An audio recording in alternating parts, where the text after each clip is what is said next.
everyone. Welcome back to another powerful episode of AIBiz. I'm your host Avik, and today we are, I would say, tackling a fascinating and urgent question.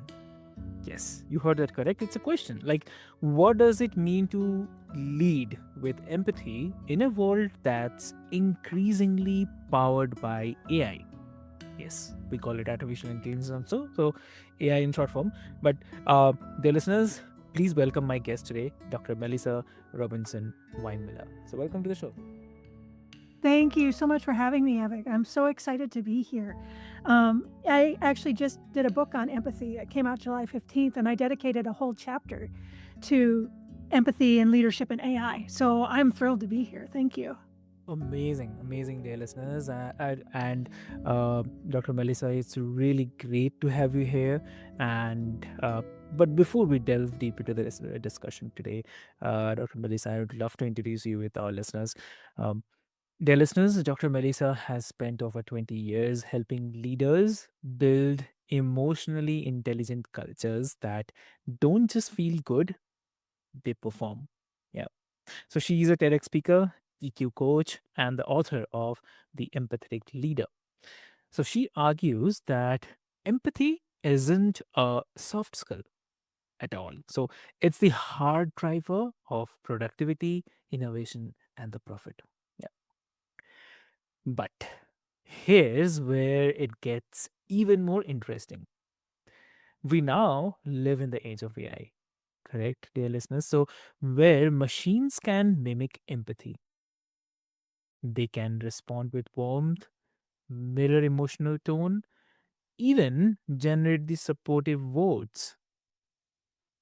But is that real empathy? And if not, then why is it so critical that the leaders understand the difference? Yes, that's a great question. Yes. So, dear listeners, Melissa brings not only the data and the research, but also deep personal experience, having left a decades long career as a musician because of unempathetic leadership. Her mission is very clear to make empathy actionable, measurable, and central to the future of leadership. So, I'll not take much of your time, dear listeners. Let's get into the discussion and welcome to the show again, Dr. Melissa. Thank you. Wow, I have a lot to live up to now, huh? You already are. so, so, I mean, like I was saying, like you said that empathy is not just a kind of nice to have thing, but a kind of non-negotiable in the leadership. Uh, so, why do you think that we are, or I don't say we are, but we have historically dismissed it as soft, and what evidence proves otherwise? So, what do you have to say? So we've historically dismissed it as soft in the United States, in some countries, but not in all countries. Hmm. Like a lot of countries actually teach it under what's called social emotional learning. For instance, the Norse countries teach it as young as 6 and go all the way to the age of 16. So obviously those countries feel that it's necessary and needed because these are the kids that go on to become leaders. And these are the countries that year after year in the Gallup poll are voted as top 10 happiest nations on earth.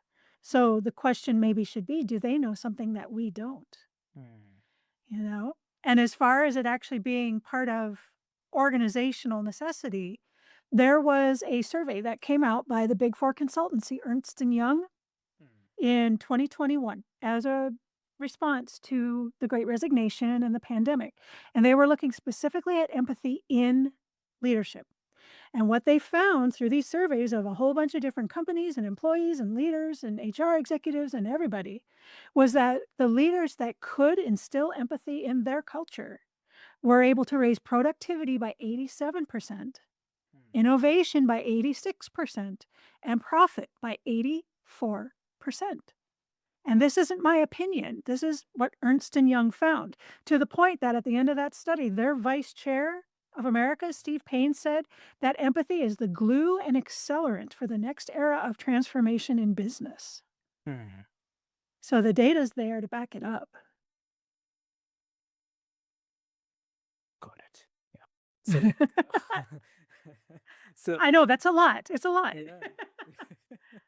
uh, Yeah. and I mean, also, I mean, any example, I mean, you can share like where empathy measurably improved outcomes in an organization. I know that you take the name, but I mean, anything.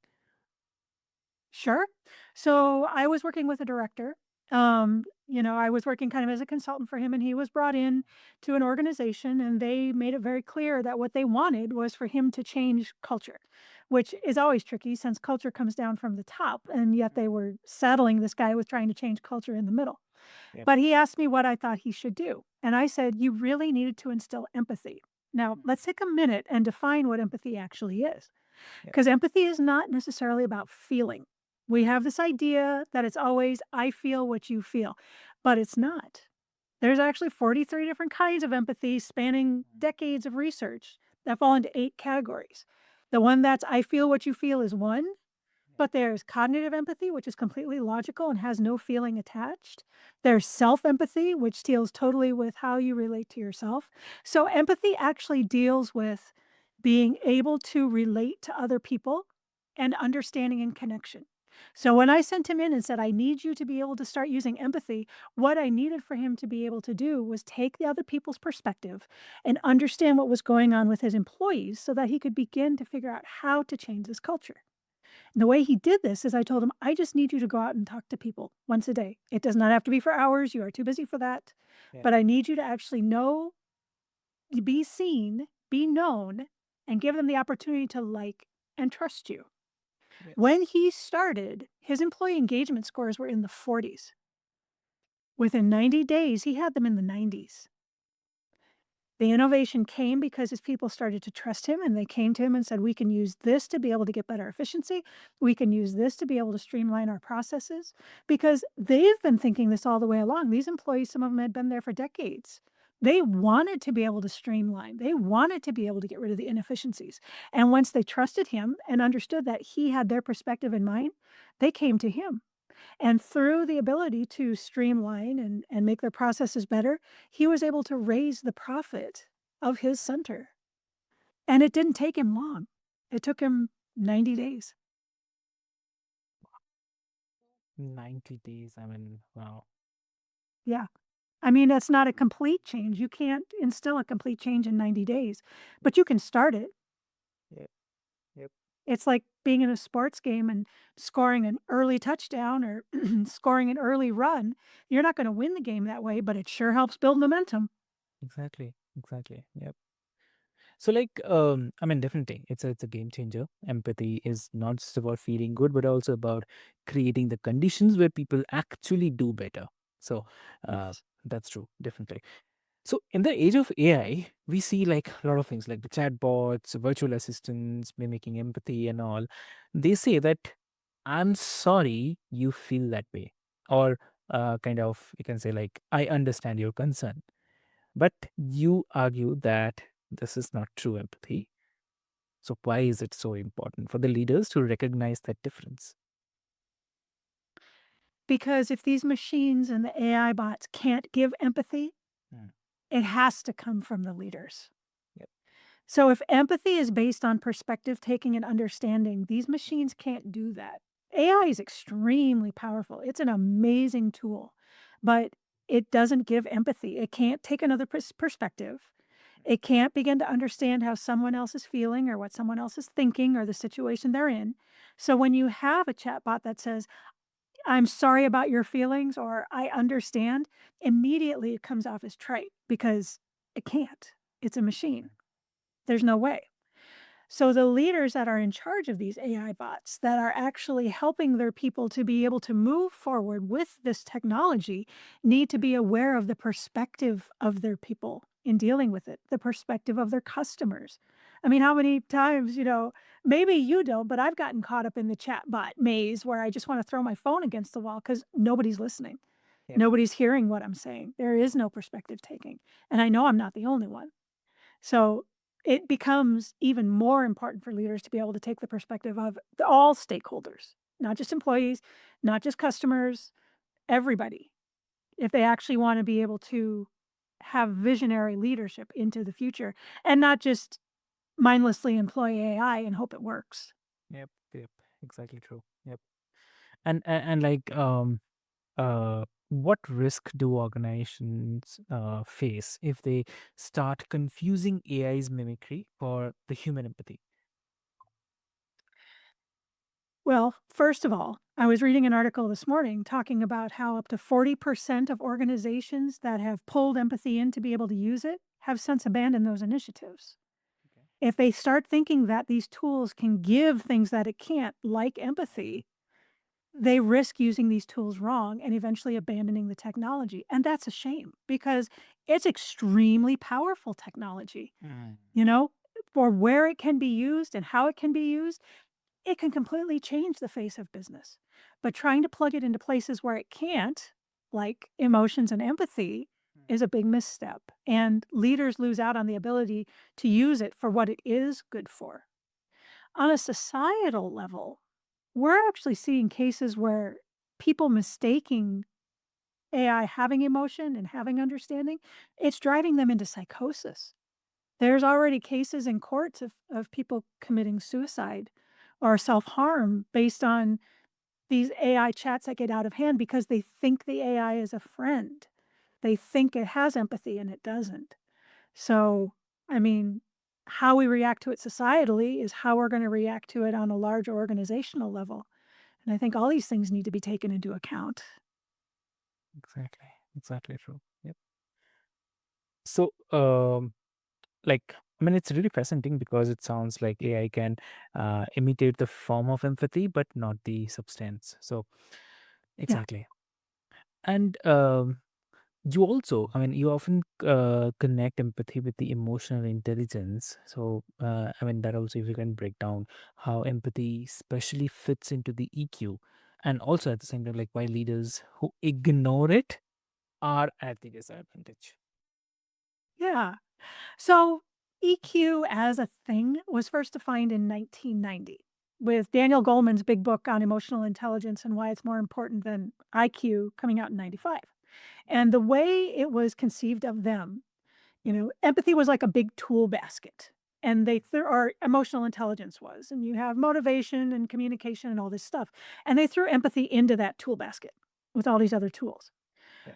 What I say that's different is that we need to pull empathy out of that basket because you have to start with empathy, connecting and understanding the perspective of others before you reach into that tool basket, or else you don't know if you're trying to reach in there for a hammer or a saw. Okay. The perspective taking and the understanding has to come first. Hmm. And that's a little different than how we've understood it in the past. Exactly. Exactly. So, okay. Now, I definitely love to ask you in terms of the contradictory part, though it sounds like contradictory, but actually not. Like, um, you often connect with empathy, with the emotional intelligence, as I mentioned. So, some leaders will argue that too much empathy makes you kind of weak or indecisive. So, how do you respond to that? I don't understand how understanding the perspective of others would make you weak. For 2 reasons. Number 1, because as a leader, you're actually being visionary and understanding what your people need so that you can supply it. And at its basis, isn't that what a business is? It's something that's there to supply a need for something, for someone, right? The other thing is in taking other people's perspective in, you're actually opening yourself up and becoming vulnerable. Let's talk emotional empathy. If you're talking to someone who is feeling grief and you're showing them empathy, you run the risk yourself of feeling grief, which means you have to have the courage to walk into that situation knowing that you could feel those uncomfortable feelings. So I would say the opposite. In order to actually actively engage empathy, you're going to have to show courage and be able to really step into this role. And there's nothing soft about it, especially with the hard results that you can get. Exactly. So, I mean, I love this distinction, like empathy as clarity, not the weakness. Uh, and also, it's about the informed decision making and not the indulgence. So, Yes. your story includes like walking away from decades long career in the music because of unempathetic leadership. So, how did that experience shape your mission and the way you teach empathy today? Oh, it was the catalyst for everything that came next. I mean, I was very, very happy as a musician, but the culture I was in was so toxic that it allowed for someone to assault me and then Uh-huh. refuse to hear my story for the next 6 years. Okay. And I couldn't figure out what had gone so wrong in this organization, and I talked to everybody that I could. And the thing I kept coming back to was the lack of empathy, a lack of perspective taking, or not even on purpose. A lot of the people that I talked to were very nice people, but they weren't able to connect with me and understand what had happened. So when I eventually had to leave, I didn't have a choice. I had to leave a career that I really loved. I knew I was going to have to sink into this somehow because the more work I was doing, by then I was doing some consulting with my husband and working for other organizations, the more I came to see that this wasn't just in one system, this was systemic across many organizations, and I couldn't understand why people were giving up profit, productivity, and innovation. I Yeah. because you stand to lose it if you don't use it, Mm. and so that was my real catalyst and what drives me even now. One thing I do say is that if I could keep a single person from Mm. feeling what I felt during those times because I could actually bring empathy to an organization, then I've succeeded. Exactly. That's true. So, like, do you think that the kind of toxic leadership is more common than the people admit? I think it depends on how you define toxic. Okay. Because if we're just talking about bad bosses, I mean, there's people behaving badly or just not very well, or maybe they're just not very competent at what they do.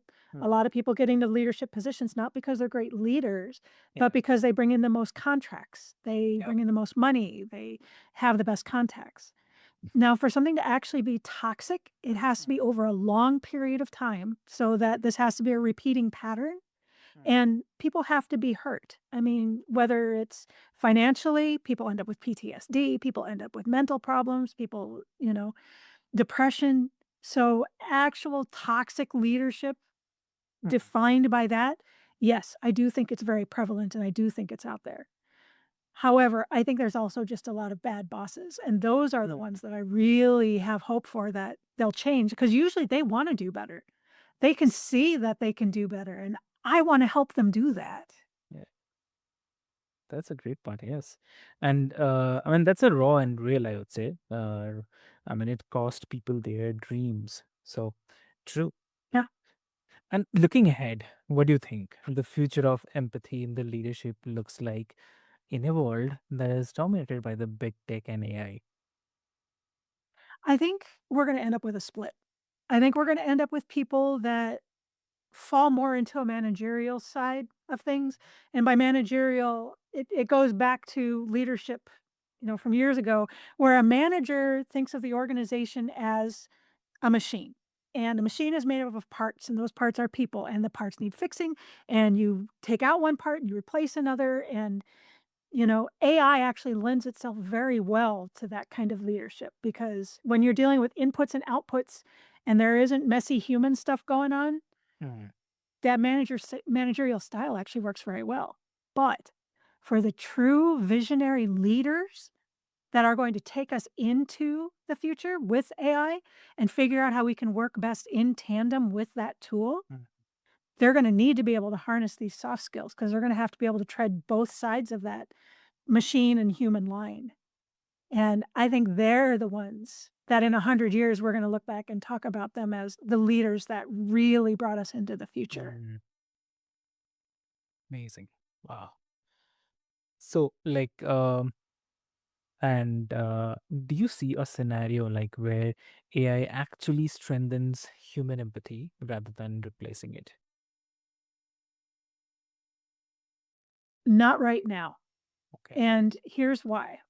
Because AI as a large language model Mm. scrapes big data sets, right? Whether it's the internet or other stuff that we as humans have put out there. Mm. And unfortunately, as is being shown in a lot of the stuff that's coming back with AI, it has human bias Okay. and it has a human lack of some of this empathy and some of the violence and some of the weirdness that goes on. Mm. So, unless we can actually create artificial intelligence specifically to be able to bolster empathy as opposed to mimic it, Mhm. without it pulling in all of the dark sides of humanity as well, Mm. unless we're able to do that, I don't think it can, at least not right away. I don't want to say never. Someday it may. But right now, with the way we're doing it, I don't think so. Got it. Yep. So, like, um, any suggestion or the advice you would like to share with the listeners today? So we didn't really talk about it necessarily because I know there's there's just so much to talk about. Yeah. It's hard to pin it down. But one thing I do talk to my people about a lot is the ability to have self-empathy, to be able to connect and understand with yourself. Because a lot of these leaders are very driven. They're very highly self-actualized. They're very ambitious. And because of that, they always come last. So, if they wanna really be able to start to relate to other people, they're gonna have to start by learning how to relate to themselves. Mm, that's a great advice. Yeah, that's a great one. Yeah. So, um, wow, I'm really mesmerized. Like, thank you so much for bringing such depth and clarity to the conversation. And uh, I'd say that you have shown us the empathy, which is not just a kind of emotional luxury, but it's a leadership necessity, uh, especially in a world where machines can fake empathy but never feel it. So, for other listeners, take this your reminder. Empathy is not a weakness and it's not optional. So, it's the edge that separates good leaders from the great ones and humans from machine. So, and as Melissa says, that the future of leadership and perhaps even the future of humanity depends on it. So, Dr. Melissa, if someone wants to connect with you, what will be the great medium to connect? The best place to find me is at my website, which is EQVIA, and that's V as in Victor, IA, empathy.com. I'm at LinkedIn, I'm on Instagram, I have my own podcast on YouTube, which is called The Empathic Leader, and my book is definitely out, and that's on Amazon and Barnes& and Noble and anywhere on the web that you buy books, so I'm kind of all over the place. Yeah. No, that's good. That's really great. So, dear listeners, what I'll do is I'll put all the details and the links into the show notes for easy reference so that you can easily reach out to Dr. Melissa and go check out her book, The Empathetic Leader, and connect with her on the emotional intelligence. And remember that AI can mimic empathy, but only you can live it. So, with this hope, this is your host, Avik, and stay human, stay empathetic, and keep leading with heart. So, thank you so much.